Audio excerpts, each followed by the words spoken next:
Yeah. Hey, what's up? What's up? Once again, I'm back. Welcome to Sports with Ray, episode 15. I hope everybody had good holidays and everything.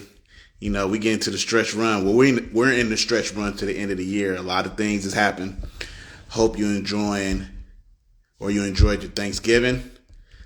And I know a lot of people, actually after Halloween, they already start decorating for Christmas. So I know a lot of people have the Christmas cheer and the Christmas spirit. So if you have that kind of good feeling and good spirit, man, then definitely much props and blessings to you, man. If you don't have it, hopefully, you can get in the season. Like we're rounding up 2022, getting ready to head into 2023. And it's just been an amazing year. It's been a lot of ups and downs, of course, that comes with the year. Me personally, it's been a pretty good 2022. I can't lie, it's been a real good. And I want to make it better. Accomplished a lot of things that I wanted to accomplish. And now it's time to build on that. So, good things coming, definitely. But, I appreciate y'all rocking with me, checking me out. It's going to be real brief because I definitely had to talk about, I got something to say about a couple of things. First of all, I'm doing this this is Tuesday night, re-election night. Warnock beat Herschel Walker. I'm not going to say too much. They called the race. Atlanta shows up. As we know, in the majority of this country is rural. Maybe just let me not say the majority. A good vast portion of the country has back road rural areas. Georgia, they have metropolitan areas, of course, but this is a red state. Except for, you got places Augusta, Macon, Savannah, but Atlanta offsets all of the other. Because, when people think about Georgia, you think about Atlanta, but you forget about all the other places in Atlanta. All the other places in Georgia. Atlanta's not the only place in Georgia, but it's one of the few places where, it's not about, I'm not going to get too much off on the tangent, but Atlanta has the ability to offset a lot of things. Whichever way they're rocking, that's the way they're going. And it's the rare place where entertainers, athletes, rappers, they have heavy influence in everything that goes on in the city. Politics, they're embedded in the community, And so for some reason, I don't know. It doesn't seem like Republicans realize that, or they try to stay away from that. And you can say what you want about Donald Trump, but Donald Trump had rappers and stuff like that. He had entertainers, So I'm not saying that's the end all be all, but I'm saying the state capital, Atlanta, Georgia, this influence is different. And if you don't realize that, you try to go away from that, you'll continue to see, especially now that things have changed and now they're really getting involved in it.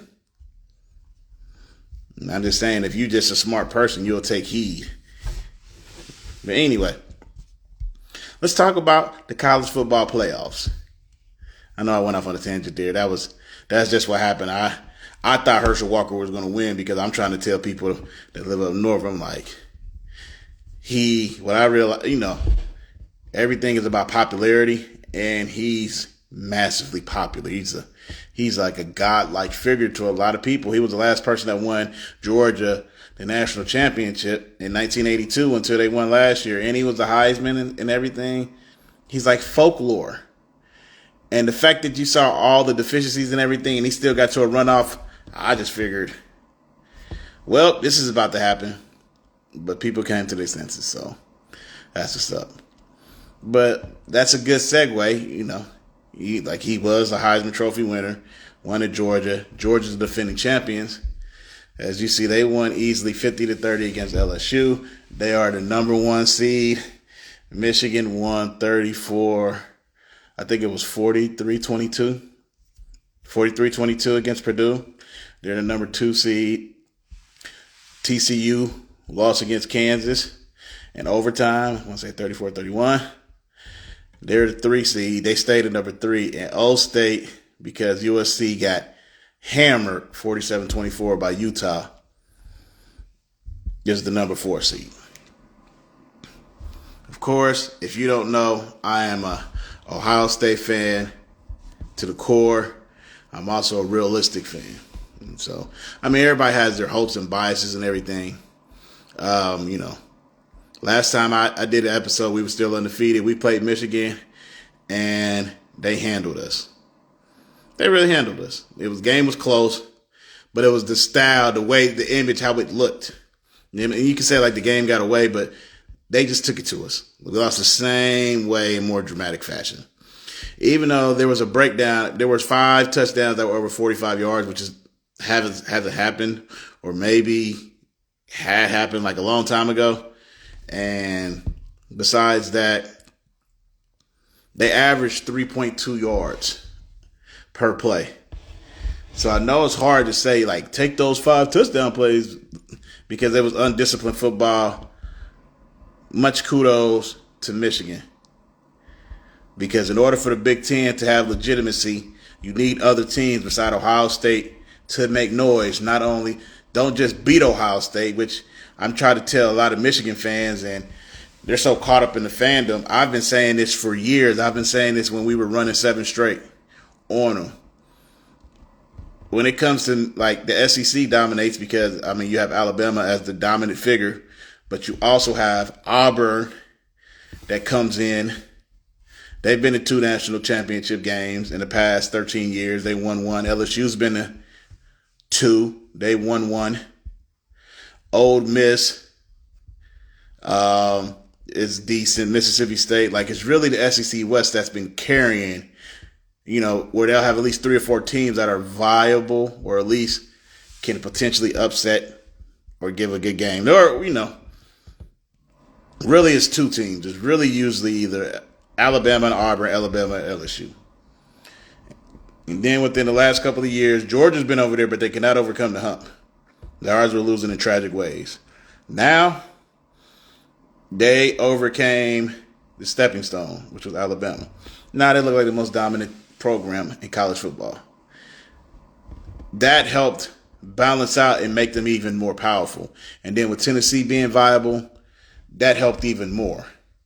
So in the Big Ten, all you have is Ohio State. Everybody, the thing that gets me with a lot of people is Ohio State got hammered. Michigan is doing what they need to do. Kudos. They also need to win a playoff game and everything. The goal isn't just to beat Ohio State. That's one of the goals. The other goal is to win a national championship. But a lot of people, I had a discussion with my homeboy. They say Ohio State doesn't play anybody, so you discredit Ohio State, even though they had a better non-conference schedule than a lot of people. You discredit Ohio State, that's perfectly fine. But then, when Michigan beats them, beating Ohio State validates their season. So how does that doesn't make any sense to me. You can't invalidate Ohio State like they aren't anybody, but when Michigan beats them, now everything is valid. It's legit. Make it make sense to me. Make it make sense. And so anyway, I always thought Ohio State and Georgia was going to play for the national championship, but we messed that up. So now, similar to 2014, where Alabama was the number 1 seed and the overwhelming favorite, and then Ohio State had to go to the Sugar Bowl in Louisiana, which is SEC country, and Old State travels as good as any team, any fan base in the country. They had to play Alabama. But Georgia is playing here in Atlanta. I ain't gonna lie, I feel a little different, especially being down here. But for the Buckeyes, like, you can't ask for a better situation. You want to get it out the mud. This season was seen as a massive disappointment. You lost to Michigan again at home in dramatic, and they stomped you. To have a second lease on life, as Coach Day said, to win the championship, this is what you do want to go through. It's similar to 2014. I'm going to draw parallels. There's a couple. Like I said, when you have the dominant SEC team, Alabama, and then O State, people weren't really happy that they got in. Third string quarterback beat Wisconsin 59-0. This time we didn't even get to play because the teams lost. We were 5, and everybody's saying like Alabama should get in or whatever, but we were number 2 until we lost to the number 3 team in the country. So people have their doubts about Ohio State. Ohio State had to beat in 2014 Alabama, who they weren't favored, and Oregon was heavily favored. And they destroyed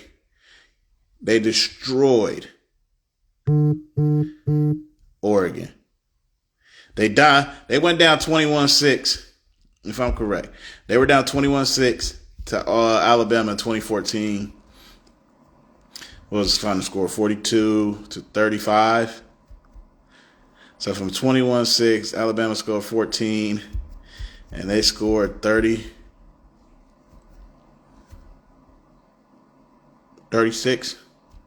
So basically from 21-6, they scored 36-14 the rest of the way.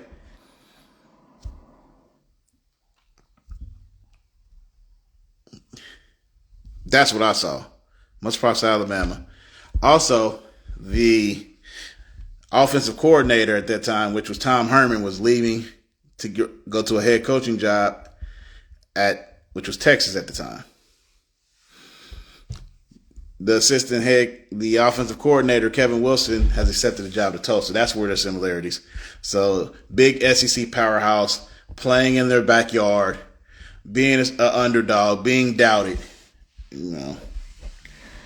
It's going to...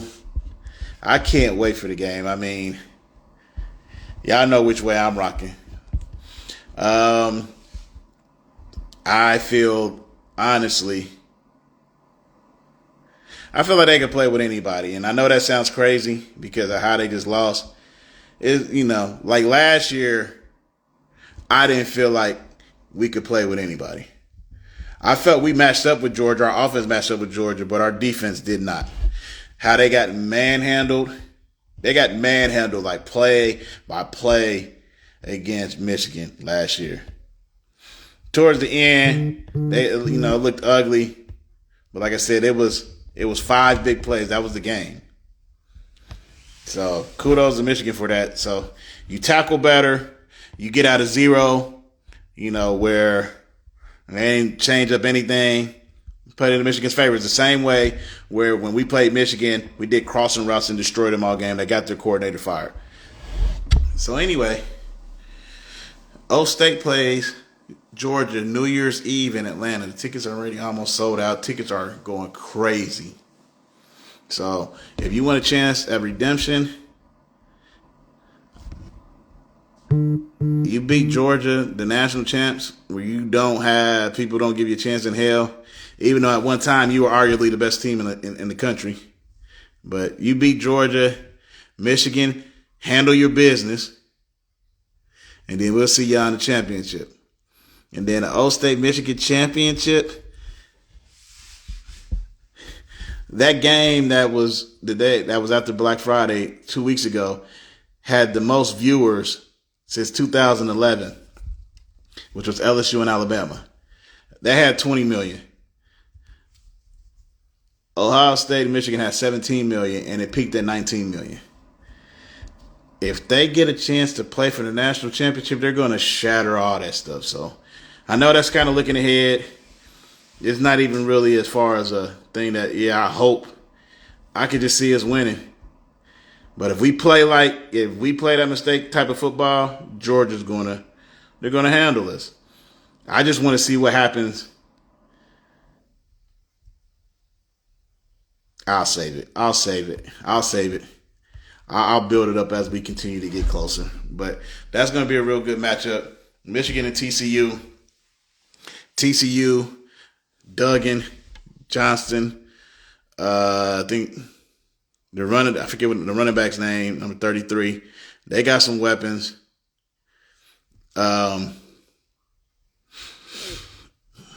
Interested to see how they're going to do. Michigan's clicking on all cylinders. Michigan has that if they win the title, like you can just see, like, okay, they did the progression from, okay, they beat Ohio State, they were happy to be there, and they got waxed by Georgia last year, to, nah, if they see them again, they're going to win. The only thing to me, which I find funny, is it seems like a lot of teams in the Big Ten, when they beat O State, like, they go all out, like they should, because we've been the best in the conference. We've been carrying it in the Midwest and the North for a while. And then I don't see the same intensity when they play other teams, other teams out of conference and things of that nature. So that's the step, That's the step I want to see. So Michigan is the favorite. Handle your business. And then we have to handle our business. Michigan plays TCU at 4. Ohio State plays Georgia at 8. And then bring it into New Year's. That's going to be great. I'm going to switch to another topic real quick.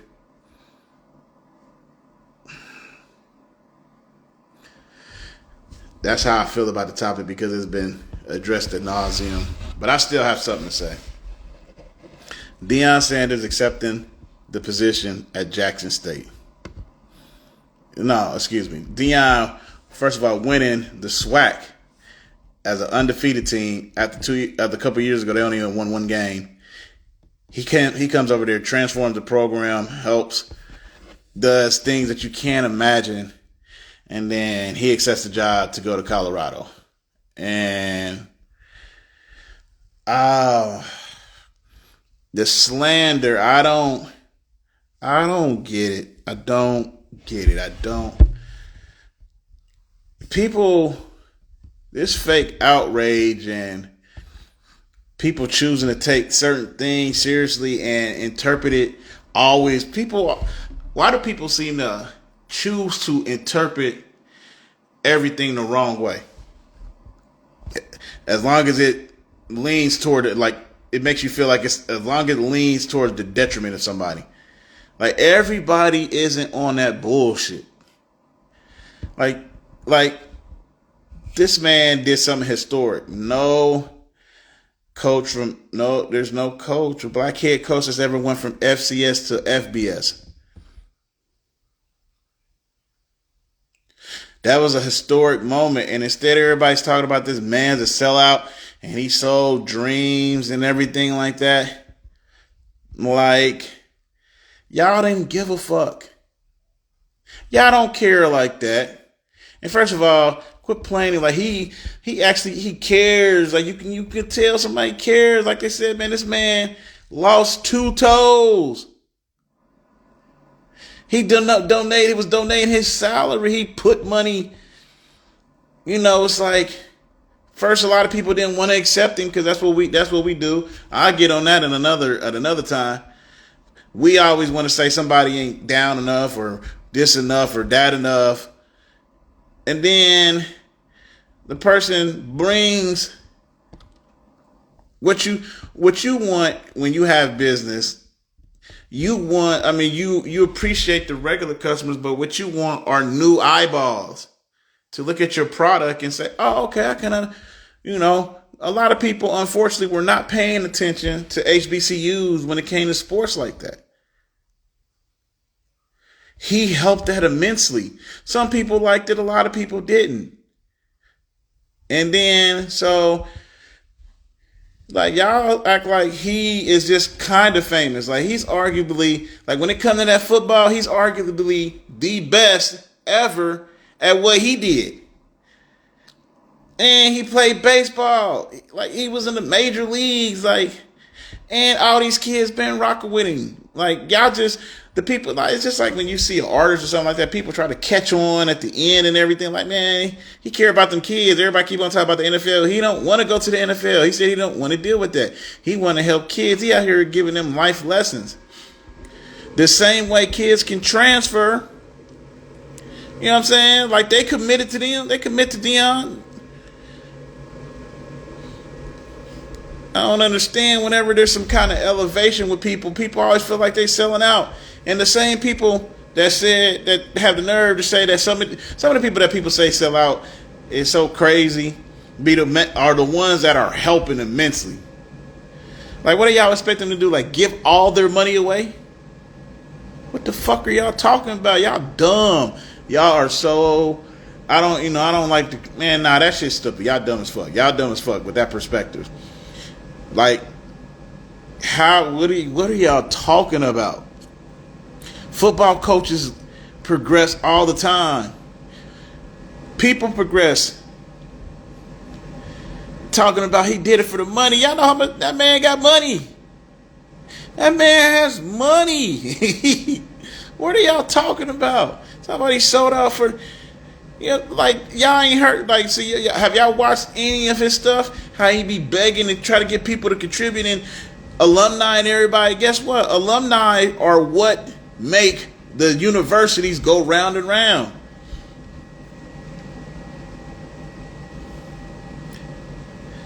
That man they didn't have running water down there. He up there, put him on, like, y'all got to chill out. We got to chill out with that shit, man. Like, I don't even really like cussing when it comes to sports and all this stuff, because, I just, it kind of takes away from it. But y'all are tripping. The fuck is wrong with y'all?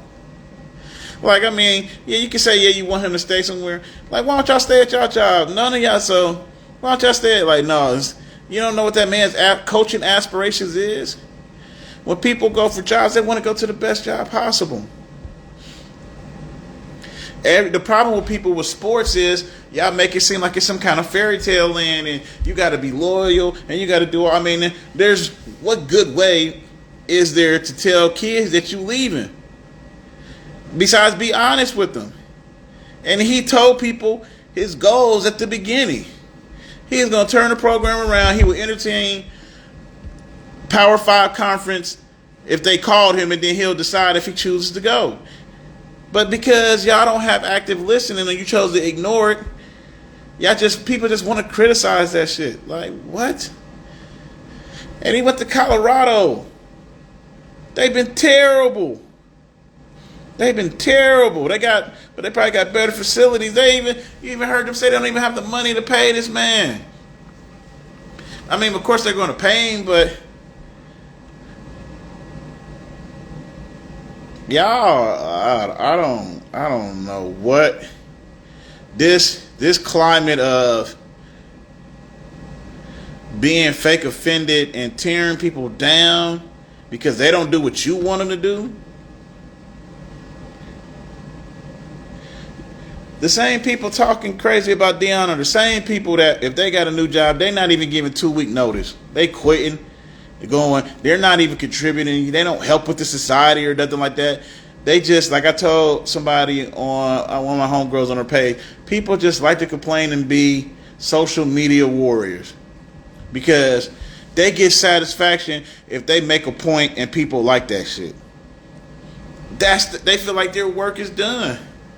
I mean, there are some people, I know people at Jackson State, if you want to feel sad and everything like that, I get it. Like, I'm not mad at what people have to understand, like you're contractors. You are contractors. Like these sports people, they're like people got mad at Kevin Durant for going to Golden State. Man, basketball players, if they're lucky, if they're good, they get 10 to 12 years to do what they love. And do what the hell you want to better your family. Y'all don't care what his family, y'all don't care that Deion they want to better his family? Why everybody gotta suffer? Like when people suffer, like y'all want people to suffer, then when they suffer, y'all leave them out to dry. And and stop using the word Uncle Tom and all and sellout. Like y'all don't even, a lot of people don't even use that properly. Uncle Tom wasn't no sellout. He was an honorable man. Y'all should read it and look it up. And just because people still use it doesn't mean they use it correctly. Look up what Uncle Tom really is. Man, much salute to him, man. You know what he gonna do? The same thing he been doing when he was coaching Little League and then he was coaching high school. Y'all didn't give two shits about him or nothing like that then. When he been helping kids for years, when all these NFL players, everybody come back to him because he's a positive influence giving life lessons. And y'all motherfuckers don't know nothing talking about he a sellout. You know what y'all did? Y'all sold out Popeye's chicken.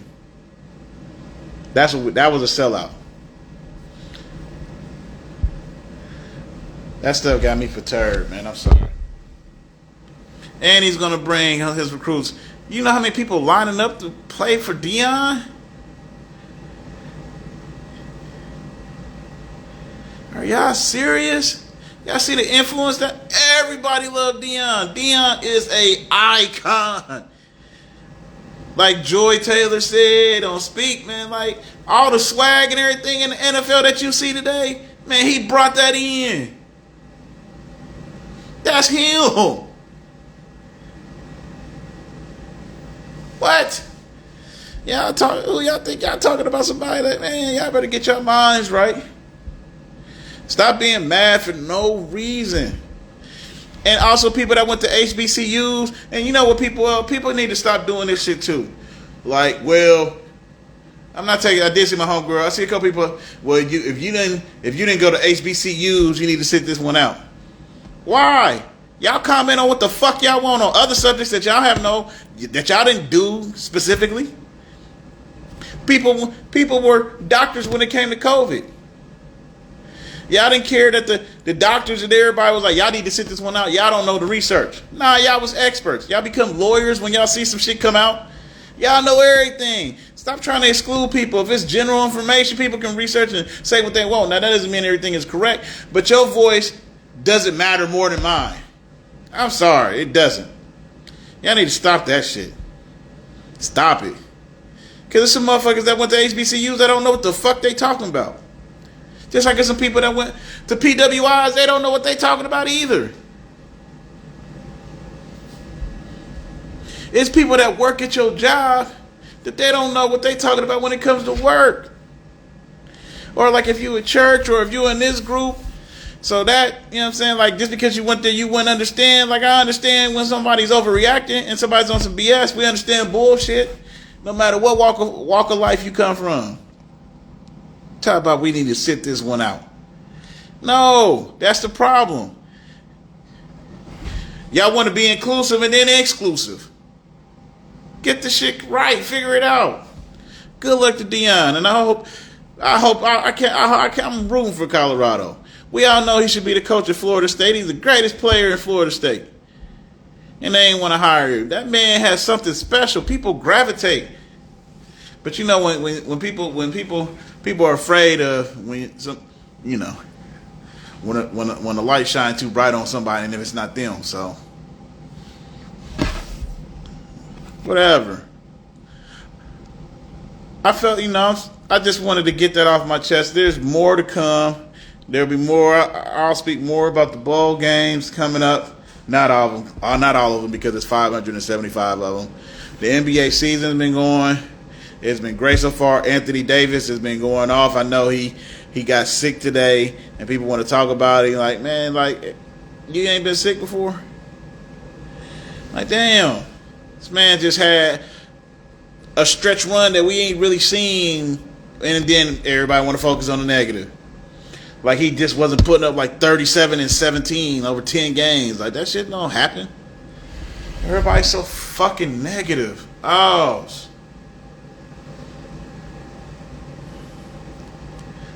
okay, I'm brought down. I really appreciate, y'all letting me get this off my chest, you know what I'm saying? So that's pretty much all I have for this. I just want to get in here real quick and just speak about some things that's happened. There'll be more updates as more sports comes. There's a lot of things going on. You know, it's the holiday season, so everybody's moving and shaking. But, you know, check me out. Social media handle, Ray Rob, REIROBB 97. Twitter, Instagram, Snapchat, TikTok. I appreciate y'all for listening to Sports by Ray, which is AKA Sports with Ray. It's late. It's whatever. We're going to keep doing this. Please believe. Y'all enjoy y'all week, you know. Y'all got anything to say, man? Just let me know, man. Check me out. Comment below. Thanks.